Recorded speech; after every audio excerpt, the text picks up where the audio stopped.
চাওক কেনেকৈ ঠেলি ঠেলি ঐ চব কেইটকা পায় এইখিনি বেচিলে 120 টকা চাইকেলৰ চকা বেকা হৈ গৈছে ইমানেই লোড আছে মানে কি কৰিম কৰিবই লাগিব সেইটো হয় বাৰু আপোনাৰ সম্পূৰ্ণ নামটো কৈ দিয়ক বীৰ বাহাদুৰ বীৰ বাহাদুৰ চেত্ৰী কোনটো বেলুন আপুনি ল'ব বিচাৰিব ল'ব এইটোৱেই লওঁ ৰঙাটো ৰঙাই লওঁ ঠিক আছে বাৰু ৰঙাটো ফুটাই দিব লাগিব এতিয়া যাবা দেই ৰখিছো বাৰু ইয়াত কি লিখা আছে কওঁ ইয়াত লিখা আছে চাউল 10 কেজি বুলি কণ্ট্ৰল পাওঁ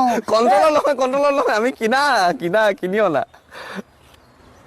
চাউল মই পাওঁ আপুনি পাব 10 কেজি কণ্ট্ৰলৰ চাউল নহয় এতিয়া ক'ত পাম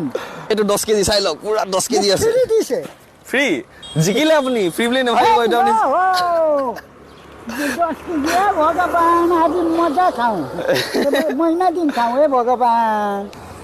এইটো লাগিব লৈ লওক ফুটাই দিয়ক ফুটাই দিম ওচৰলৈ আহক ফুটাই দিম ফুটাই দিয়ক ফুটিলে ক'ত গ'লগে বাৰু পইচা ওলালে কেইটকা ওলালে